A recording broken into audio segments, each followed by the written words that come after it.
A tribe that lives in chosen darkness, warriors with crocodile skin and beauty judged by pain. These rituals and tribes will blow your mind. Deep in the Amazon rainforest lives a tribe that practices one of the most painful coming-of-age rituals on the planet. The Satere-Maui people, native to Brazil, have a tradition so intense, even the toughest action movie heroes would hesitate to try it. Their young boys become men not by words or ceremony, but by enduring a glove full of some of the most aggressive insects on Earth, bullet ants. A sting from a bullet ant is ranked among the most painful insect stings known to science. Some say it feels like getting shot, hence the name.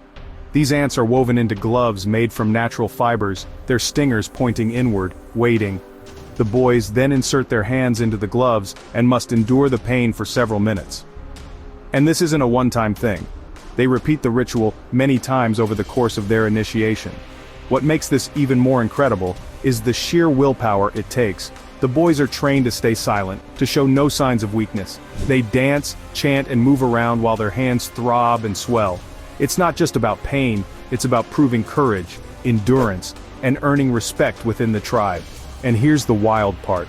After they remove the gloves, their hands often shake uncontrollably for hours, even days. But the Satere-Maui believe this ordeal doesn't just toughen the body, it strengthens the spirit. It's their way of connecting with nature, ancestors, and the invisible world around them. This ritual isn't a forgotten custom, it's alive, passed from one generation to the next. In a world filled with digital rites of passage, graduations, job promotions, online fame, the Satere-Maui's bullet ant gloves remind us of how raw and extreme human traditions can be. High in the misty highlands of Papua New Guinea, the Dani tribe preserves their ancestors in a way that's both eerie and deeply meaningful. Unlike other cultures that bury or cremate their dead, the Dani smoke mummify their most important leaders. These mummies, darkened and dried by years of controlled fire and plant resin, are placed in wooden shelters and displayed to the living as constant, visible links to the past. Their faces, preserved with haunting precision, still wear the same expressions they had in life. The tribe doesn't see them as gone. They believe the spirits of these ancestors remain close, watching over daily life. But this isn't the only ritual that sets the Dani apart. In mourning, these people used to express their grief by cutting off the top sections of their fingers. A string was tied tightly to isolate the area, and the segment was removed with a blade. This was usually done after losing a family member, especially someone deeply loved. The practice was painful and permanent, and though it has largely faded out in modern times, many people still carry the visible marks of this tradition on their hands. It wasn't done for shock, it was their way of showing sorrow without words. Together with the mummies, it forms a worldview where death is not the end, and emotion is etched into both body and memory.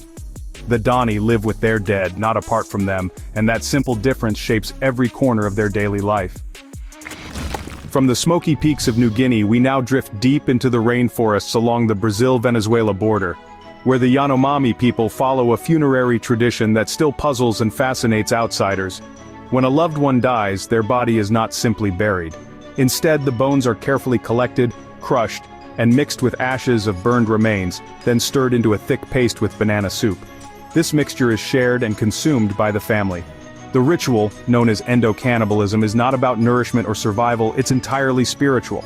The Yanomami believe that a person's soul must be fully integrated back into the community in order to rest. Eating the remains isn't seen as gruesome, it's viewed as an essential step in helping the spirit return to nature, to the forest, and to the living tribe members themselves. In their eyes, the body is temporary, but the spirit flows on. By swallowing a symbolic portion of that life, they are keeping it alive. Anthropologists who have studied this tribe for decades describe it as one of the most personal and intimate forms of grieving ever recorded.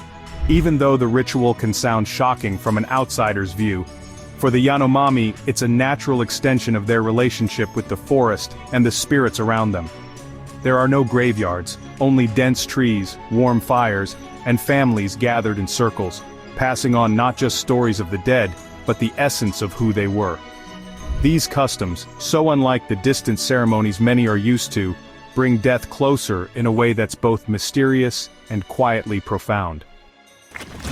Along the murky edges of the Sepik River in Papua New Guinea lives the Kaningara tribe, people who believe that to become a man, you must first become something far older and more powerful, a crocodile. This isn't a metaphor or a legend, it's a transformation that leaves permanent marks, literally carved into the skin. In one of the most intense initiation rituals still practiced today, Kaningara boys enter a sacred spirit house far from the village. Over the course of weeks, their skin is cut in elaborate patterns using sharp bamboo blades. The incisions are arranged to mimic the scales of a crocodile. Dozens, sometimes hundreds of cuts are made on the arms, back, chest, and shoulders. The pain is staggering, but that's the point. It's meant to test the boy's strength and endurance. But this is about more than just bravery. The crocodile, in Kaningara belief, is a sacred ancestor, a creator and protector. Through the ritual, the boys are symbolically eaten by the crocodile spirit and reborn with its power. The scars become proof that they've been spiritually transformed, no longer boys but warriors and men connected to something ancient and wild. Once healed, the raised scars form striking geometric patterns across their bodies. These aren't just tattoos or decorations, they're maps of identity. They show others not only that the person has endured the ritual, but that they now carry the essence of the crocodile within them. Not far from the Kaningara lives another group with equally haunting traditions, the Yetmal people, known for one of the most visually intense rituals in the world, skull worship. In the Sepik River region, ancestral skulls aren't buried or hidden, they're kept close. Painted, decorated, and placed on sacred altars inside homes, these skulls are thought to hold the spirit and wisdom of those who came before. This practice isn't about fear, it's about connection. When a respected elder dies, their skull is carefully removed and preserved with clay, ash, and paint. Some are adorned with shells or feathers.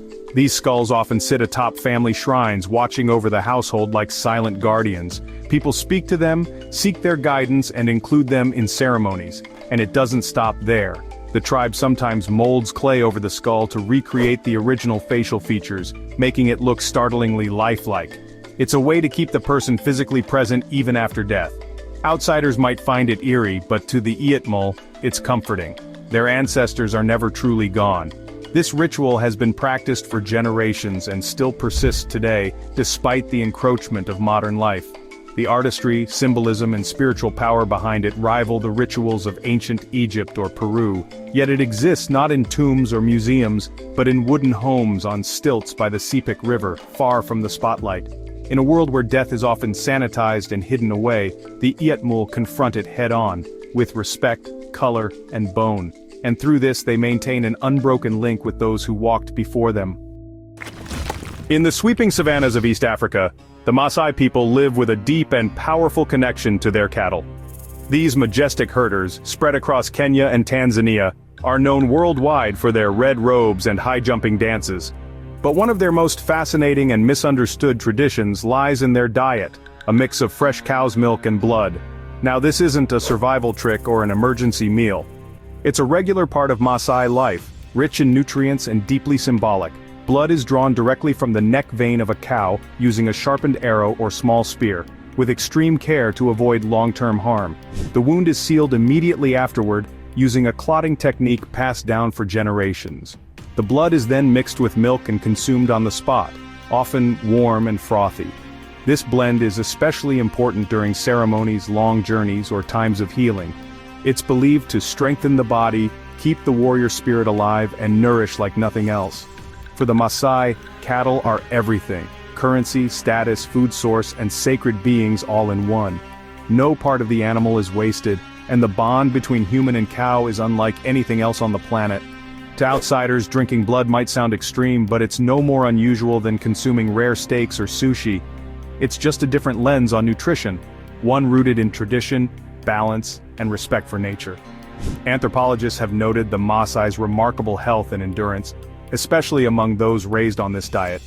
In a world increasingly disconnected from the source of its food, the Maasai way may seem wild, but for them, it's a living link to identity, strength, and survival. Along the banks of the Ganges River, especially near the ancient city of Varanasi, roams a sect that seems ripped from a darker chapter of human belief. The Aghori Sadhus live in stark contrast to mainstream society, embracing what most people fear. They wander near cremation grounds, meditate among ashes, and take vows that break every social norm imaginable. Their rituals often begin after sunset, when the world quiets and spirits are believed to stir. The Aghoris believe that enlightenment comes not by avoiding what's taboo, but by confronting it. Death, decay, impurity, these are their gateways to freedom. By rejecting material attachments and immersing themselves in what others avoid, they hope to transcend ego and illusion. These men cover themselves in cremation ash, wear skull beads, and live with very few possessions. They meditate in silence, chant mantras, and practice rituals meant to dissolve fear. Occasionally, they'll be spotted performing ceremonies in graveyards seeking what they call inner liberation. Despite their extreme image, many Aghoris are deeply spiritual and philosophical. They follow a path rooted in ancient Shaivite Hinduism, though their version is far more radical. Their way of life shocks most Indians, let alone the outside world, but they don't seek approval. They believe that by embracing what most reject, they achieve a higher truth. It's the kind of group you might expect to see in a psychological thriller or a twisted detective story, yet they walk among crowds every day in real life. The Aghoris blur the line between sacred and profane, asking one chilling question: what if true freedom lies in what you fear the most? On the banks of Ethiopia's Omo River, where the sun bakes the land into bronze and the air feels ancient, the Caro tribe practices a tradition that's part sport, part spectacle, and part spiritual rite. It's called ritual dueling, and it's as real as it gets. Young Caro men take up long, flexible sticks and engage in one-on-one combat, watched closely by the rest of the tribe. These aren't casual skirmishes or street brawls, they're intense, rhythmic, and ceremonial. The goal isn't to injure, though wounds do happen, but to prove strength, control, and readiness for adulthood or even marriage. Before the duel, warriors paint themselves in elaborate patterns using chalk, ochre, and charcoal. These aren't random decorations, they're symbols of bravery and style. Think of it as war paint with flair. The fighters then enter the arena, cheered on by women, elders, and children, as the rhythmic beat of traditional music drives the moment. The Caro believe that through this public show of courage and grace, young men earn respect, potential brides, and a stronger role in their community. It's not unlike a gladiator arena, only this one's surrounded by dust, drums, and ancestral pride.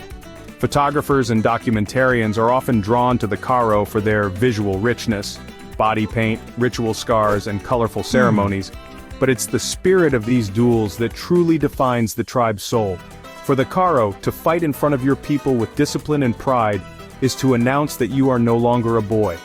You've stepped into something older, riskier, and far more alive. In the remote Omo Valley of southern Ethiopia, the Mersi tribe stands out with a custom that turns heads across the globe. Women who stretch their lower lips to incredible sizes using round clay plates. At first glance, it might look bizarre, but this is no shock tactic. It's a tradition loaded with beauty, pride, identity, and meaning. The process begins in the teenage years. A small cut is made in the lower lip, and over time, larger and larger plates are inserted, gradually stretching the skin. Some lip plates can reach over 5 inches in diameter. The result is both striking and symbolic. To the Mersi, the plate represents a rite of passage, a transition from girlhood into womanhood. It's also seen as a marker of strength and elegance, much like a crown or a precious necklace in other cultures. Contrary to myths, this tradition isn't about controlling women or marking them for marriage. In fact, many Mersi women choose the size of their plates themselves, or whether to wear one at all. It's often a personal choice tied to cultural pride and the desire to maintain a connection to ancestral roots. When Mersi women gather, their plates become part of their visual language. They're often painted, decorated, or paired with elaborate hairstyles and jewelry.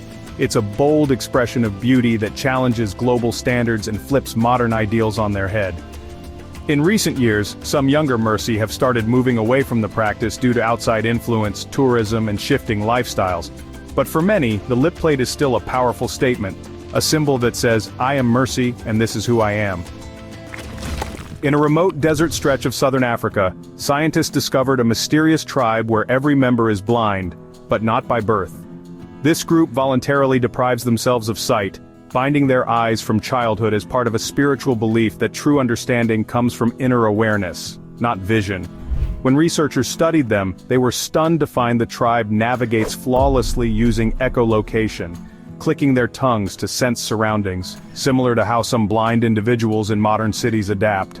MRI scans in similar cases have shown the visual cortex rewires itself to process sound and touch, suggesting this tribe may have unlocked an extraordinary cognitive adaptation. In the green hills of Myanmar and northern Thailand, the Cayenne people maintain one of the world's most visually unique customs: neck elongation through coiled brass rings. The women of the tribe, often referred to as long-neck women, begin wearing these rings from as young as 5 years old. Over time, more coils are added, giving the illusion that their necks are growing longer and longer. But here's the truth: the neck doesn't actually stretch. Instead, the heavy rings push down the collarbone and compress the ribcage, giving the appearance of an elongated neck.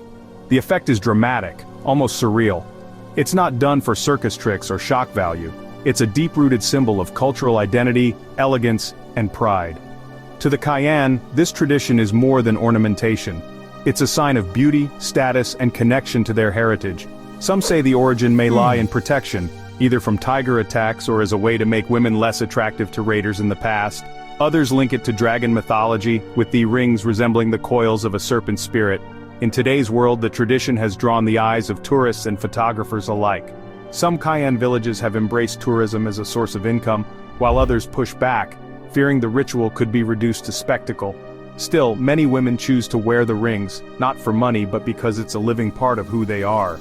It's a practice that challenges global standards of beauty and body modification. Where some seek perfection through surgeries or filters, the Cayenne express identity through tradition and metal. And in every carefully balanced coil there's a story of strength, resilience, and centuries of culture you can see in every graceful turn of their heads. Deep in the lush jungles of Indonesia's Siberut Island, the Mentoai tribe practices a ritual that blurs the line between pain and beauty. Here, women voluntarily undergo a process that many would flinch just thinking about. They file their teeth into sharp pointed tips using a chisel and a small hammer made from wood or stone. No anesthesia, no numbing creams, just precision, tradition, and incredible resilience. To the Mentoai, this isn't about horror or punishment. It's about aesthetics and balance. They believe that sharpened teeth make a woman more beautiful, more complete. In their culture, the physical body is deeply connected to the soul, and altering it in this way brings harmony between the two. Beauty, in this sense, isn't about symmetry or smoothness. It's about spiritual alignment. The ritual is usually performed in early adulthood. It can take several hours, with the woman remaining calm and composed throughout. Despite the discomfort, it's a moment of pride. Once complete, the sharpened teeth are shown with confidence, a silent, striking signal of womanhood and inner strength. Anthropologists studying the tribe have noted how such body modifications reflect a different understanding of the self. While many modern societies chase fleeting beauty trends, the Mentoai commit to a permanent transformation that speaks to identity and belief. Today, fewer women undergo the ritual as outside influences reach the island. But it hasn't disappeared. Among the Mentoai, the sharpened smile is still a powerful symbol. And when you see it up close, it's not fear you feel, it's awe. In the arid, sun-drenched lands of northern Namibia, the Himba people have developed a beauty ritual unlike any other, a striking red glow that covers their entire bodies. The source of this deep reddish hue is a handmade paste called ochre, a mixture of crushed red ochre stone and fragrant butterfat. Himba women apply it daily to their skin and hair, transforming their appearance into something almost sculptural. But this isn't just about looks. The ochre serves as a natural sunscreen, protecting them from the brutal desert sun. It also repels insects and helps retain moisture in one of the driest climates on Earth. More than that, it holds cultural and spiritual meaning. The red color symbolizes the earth, life, and blood, sacred elements in Himba belief. Wearing ochre is an act of connection, not just to tradition, but to the environment itself. Himba women take great pride in this ritual. Their elaborate hairstyles, coated in the same paste and sculpted with care, tell stories about their age, social status, and marital status. Each morning becomes a moment of art, memory, and identity. The process is slow and intentional. It's not rushed like a daily makeup routine, it's sacred. Tourists who visit the region are often captivated by the Himba's red appearance, but what many miss is the depth behind it. This isn't a trend or a fashion statement, it's heritage worn on the skin. In a world obsessed with constant change, the Himba's ochre ritual stands out as a proud, living symbol of continuity, resilience, and timeless beauty. In the scorching Sahel of Niger, where sandstorms sweep across the horizon and traditions run deep, the Wodabe tribe hosts one of the most flamboyant and unexpected rituals in the world, a male beauty contest like no other. Known as the Garawal Festival, this isn't just a show, it's a dazzling cultural competition where men go all out to impress the women. The participants spend hours preparing, their faces are painted with red ochre, white stripes, and black eyeliner to highlight their eyes and teeth. Traits considered deeply attractive among the Wodabe. Tall feathers are added to accentuate height, and shimmering outfits complete the transformation. When the sun sets, the men line up and begin to dance, rolling their eyes, flashing their teeth, and chanting hypnotic songs in unison. It's all about charm, confidence, and presence.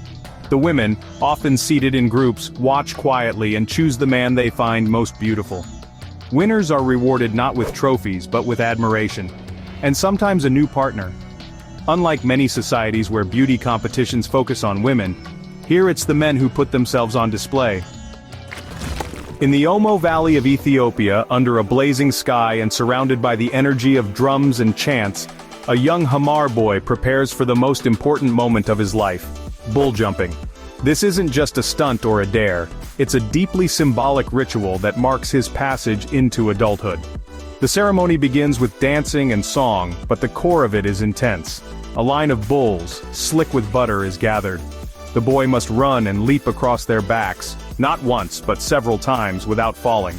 He's completely naked, symbolizing the shedding of childhood. The challenge is not only physical, it's emotional.